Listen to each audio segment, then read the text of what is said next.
রাধে রাধে সকলকে, হরে কৃষ্ণ। আশা করি সকলেই তোমরা খুব ভালো আছো এবং সুস্থ আছো। আমি আর আমার গোপাল সোনাও খুব ভালো আছি। আজকে হলো 2024-এর শেষ দিন, 31 ডিসেম্বর। কিভাবে একটা বছর আমরা প্রায় শেষের দিকে চলে এলাম, ভাবতেই কেমন লাগছে। আর এই বছরের শুরু থেকে আমার এত এত ভালো কেটেছে এই বছরটা, মানে এই বছরটা আমার সারা জীবন স্মৃতি হয়ে থেকে যাবে। কারণ এই বছরটা শুধুই আমি পেয়েছি, প্রচুর প্রচুর গোপাল সোনাকে পেয়েছি আমি এই বছর। গোপাল সোনারা কৃপা করে আমার কাছে এসেছে। সেই ভিডিওটাও আগের দিন তোমাদের সাথে শেয়ার করেছি যে কোন গোপাল এসেছে, প্লাস ছবিও শেয়ার করেছি। তো ভগবানের কাছে সবসময় আমরা নিজেদের জন্য কিছু চাই যে ভগবান আমাকে এটা দাও ওটা দাও, কিন্তু আমি ভগবানের কাছে সবসময় ভগবানকেই চেয়েছিলাম যে তুমি এইভাবে আমার কাছে আসো, এই রূপে আসো, যেরকম যেরকম বলেছিলাম যে সবাই তো মন্দির থেকে মাটির গোপাল পায়, আমি কেন তোমাকে পাই না। মানে সবাই দেখেছিলাম ছোট ছোট মাটির গোপাল পায়, তো এত বড় গোপাল সোনা আমার কাছে আসবে মন্দির থেকে আমি এটা স্বপ্নে কোনো দিন ভাবিনি। মানে আমি ভেবেছি হয়তো এইটুখানি, ভগবান আমাকে দিয়েছে এতটা, তাহলে তার পরিমাপ বুঝতে পারছো যে আমরা কখনো কোনো মানুষের কাছ থেকে কখনো যদি ভালোবাসা চাই বা বন্ধুত্বে কখনো কিছু চাই, সেটা থেকে কিন্তু আমরা অবহেলিত হই বা সেখান থেকে কষ্ট পাই, দুঃখ পাই। কিন্তু ভগবানের দরজায় ভগবানকে যখন চাই, ভগবানের কাছে এইটুখানি জিনিস চাই, কিন্তু ভগবান আমাদেরকে এতটা জিনিস দেয়। তো তার জন্য আমি ভগবানের কাছে ভীষণ কৃতজ্ঞ। কারণ আমরা ভক্তরা ভগবানের কাছ থেকে যা পেয়েছি এই জীবনে, তার ঋণ আমরা কোনো দিনও শোধ করতে পারবো না, কোনো দিনও না। তাই এখন আমি মনে করি যে ভগবানের সেবা সবসময় করা উচিত। ভগবানের কাছে ভগবানকে চাও, ভগবান তোমাকে ভরিয়ে দেবে। আর এই বছরটা আমার কাছে ভীষণ স্পেশাল, তার অনেক কারণ আছে। কারণ এই বছরে আমার কাছে প্রচুর গোপাল এসেছে, বৃন্দাবন থেকে গোপাল এসেছে, বৃন্দাবন থেকে তো অনেক গোপাল এসেছে, মন্দির থেকে এসেছে, মেহুল সোনা এসেছে। আর পুরো আমার এই ঠাকুরের ঘরটা না পুরো ভরে গেছে, মানে আর আমার রাখার জায়গা নেই। প্রচুর মাটির গোপাল এসছে, তোমাদের সাথে সবটা শেয়ার করেছি। তো আমি মানে এতটা পেয়েছি এই বছরে, শুধুই পেয়েছি, শুধু গোপাল সোনাকে পেয়েছি। আমি কোনো এটা ওটা কিচ্ছু চাইনি, আমি শুধু গোপাল সোনাকে চেয়েছিলাম আর সেটাই পেয়েছি। আর এই বছরে আমার ফেসবুক থেকে ইনকামও স্টার্ট হয়েছে, তারপরে আমার ইউটিউবের পেমেন্টের সব কিছু ঠিকঠাক হয়ে গেছে। মানে এই বছরে হয়েছে, 4 বছর ধরে লড়াই করেছি ইউটিউবে, কোনো দিনও মানে ইচ্ছা করেনি যে না বন্ধ করে দেবো, ধুর হচ্ছে না, আমি ওই ভাবিনি। আমি খালি ভেবেছি আমার জীবনের যা সমস্ত কিছু আমি তোমাদের সাথে শেয়ার করব, আমার জীবনে যা যা হয়, যা যা কিছু সব আমি তোমাদের সাথে শেয়ার করব। প্রথমে দেখাতাম আমি মডেলিংয়ের লাইফে ছিলাম, সেখানে শ্যুট করতে যাচ্ছি, কি হয় না হয় সেগুলো শেয়ার করতাম। আর যখন থেকে ভক্তি পথে আসলাম, এই 2-3 বছর ধরে আরও যখন বেশি জিনিসটার মধ্যে ঢুকলাম, তখন আমি এটাই তোমাদের সাথে শেয়ার করি। তো আমার খুব ভালো লাগে আমার সব কিছু শেয়ার করতে। আমি কখনো ভাবিনি যে আমার এত ফলোয়ার্স হবে, এত কিছু হবে, তার জন্য আমাকে এই পথ অব্দি করতে হবে, একদমই সেরকম কিছু টার্গেট ছিল না। শুধু আমার স্মৃতিগুলোকে তুলে রাখার ভীষণ ইচ্ছা ছিল, সোশ্যাল মিডিয়াতে কাজ করার ইচ্ছা ছিল। তো সেটা সামহাও ভগবানের আশীর্বাদে পূরণ হয়েছে। আর অনেকেই ভাবে যে আমার ঠাকুর ঘরটা ভালো না, ঠাকুর ঘরটা একদম ছোট, সিংহাসন অনেক ছোট, আমার ভিডিও করতে ইচ্ছা করে না।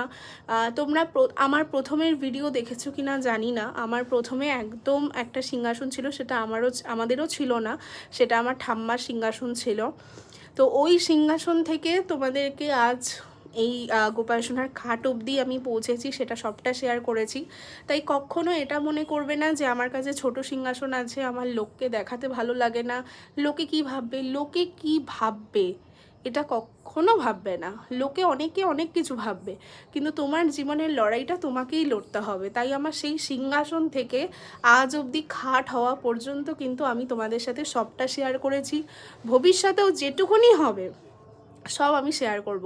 কোনোদিনও আমার এটা মনে হয়নি যে আমার ঘরটা ভালো না, আমার ঠাকুরের সিংহাসনটা ভালো না, একদম আমি কখনো ভাবিনি। আমি ওই সিংহাসনের মধ্যেই কিন্তু ময়ূরকে রাখতাম, মিশুকে রাখতাম, আমার সোনাইকে রাখতাম, সুন্দর করে ওইটুখানির মধ্যেই আমি সাজাতাম। কখনো ভাববে না যে আমার ঘরটা সুন্দর না বলে, আমার মাথার ছাদটা সুন্দর না বলে তার জন্য আমি শেয়ার করতে পারবো না। নিজের যেটা ভালো লাগে ঠিক সেটাই করবে, লোকের পরোয়া একদম করবে না। লোকে তোমাকে, তুমি ভালো কিছু করলেও তোমার খারাপ ধরবে, তুমি খারাপ কিছু করলেও তো আরোই বলবে। তো সেখান থেকে আবার পুরনো ভিডিওগুলোও আছে, তোমরা দেখবে আমার সেই সিংহাসনের কত ভিডিও আমি শেয়ার করেছিলাম। তারপরে মা আমাকে একটা ছোট খাট এনে দিল, তারপর থেকে এই বড় খাটের গল্প। তো এই জার্নিটা কিন্তু এতটা সহজ ছিল না, দেখে মনে হয় খুব ইজি ছিল, খুব ইজি একটা ব্যাপার, কিন্তু একদমই ইজি ছিল না। এই পথ অবধি আসতেও কিন্তু অনেক অনেক স্ট্রাগল করতে হয়েছে, অনেক যুদ্ধ লড়াই অনেক কিছু আছে। তাই কখনো হেরে যাবে না, নিজের ইচ্ছাটাকে আমি বলবো ফুলফিল করা অবশ্যই উচিত। আর আমার ভিডিও কতজন দেখছে, 100 জন দেখছে কি 50 জন দেখছে, ওরকম পরোয়া একদমই করবে না। তুমি জাস্ট করে যাও, ভগবান সাথে আছে, ঠিক একদিনকে সব পূরণ হবে। তাই এই 2024-এর আজকে শেষ দিন তোমাদের সাথে আমি ভিডিওটা শেয়ার করছি। আর নতুন বছর থেকে আমার অনেক কিছু রেজুলেশন রয়েছে, অনেক কিছু করব, প্ল্যান রয়েছে। তো সেইগুলো নিয়েও তোমাদের সাথে আমি ভিডিও শেয়ার করব। আমার কথা শুনলে তোমরাও কিছু মনে আসছিল, কিছু মানে শিখতে পারবে, জানতে পারবে। আর সোশ্যাল মিডিয়াতে আমি নেগেটিভ কিছু ছড়াতে একদমই পছন্দ করি না, কারণ আমি মনে করি এই সোশ্যাল মিডিয়াতে কিছুটা সময় মানুষ আমাকে বার করে দেখছে কিছু ভালো কিছু পাওয়ার জন্য। সেখানেও যদি আমি এর নামে ওর নামে বলি বা নেগেটিভ কথা বলি, হেট কিছু প্রমোট করি, তো সেটা আমার একদমই ভালো লাগে না। তাই আমি সবসময় ভালো কিছু বলার চেষ্টা করি, ভালো কিছু করার চেষ্টা করি, যাতে আমার থেকে কিছু মানুষ কিছুটা হলেও কিছু শিখতে পারে। ব্যাস এটাই আমার লক্ষ্য। যে কোনো খারাপ কিছু আমি প্রমোট করব না, খারাপ কিছু দেখাবো না, বা খারাপ কথাও কাউকে আমি বলবো না। কিন্তু যখন দেখো এক্সট্রিম পর্যায়ে যদি কোনো কিছু চলে যায়, তখন তো তোমাকে মুখ খুলতেই হবে, নাহলে তো তোমাকে লোকেরা আরও পিষে দিয়ে চলে যাবে।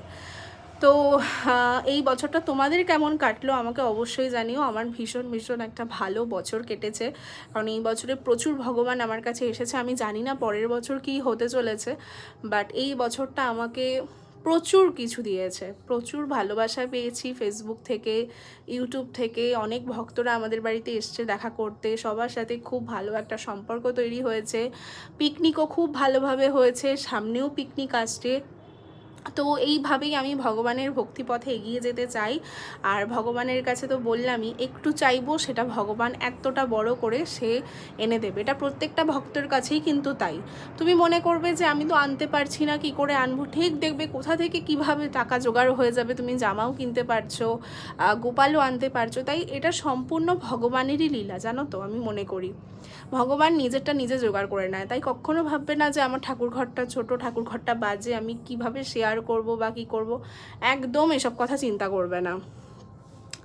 তো চলো আজকে সারাদিন কি করি না করি সবটা তোমাদের সাথে শেয়ার করব। আর দেখতে থাকো পুরো ব্লগটা। আর সবাই খুব ভালো থাকবে, নতুন বছরের শুভেচ্ছা রইল আগাম। সবার খুব ভালো কাটুক নতুন বছর। আর এই বছরের মান অভিমান দুঃখ রাগ ভুলে নতুন বছরকে স্বাগত জানাও সবাই। আর এইভাবেই সবাই গোপাল সেবা করতে থেকো, সবাই খুব ভালো থেকো, সুস্থ। আজ সকালবেলা বেরিয়ে পড়েছি, আজকে যাব একটু ভাইদের বাড়িতে, কারণ ওদের বাড়িতে আমার কিছু কাজ আছে, তো সেই জন্য যাব। আর যাওয়ার পথে একটু ডাব খেয়ে নিলাম, আমার ডাব খেতে ভীষণই ভালো লাগে।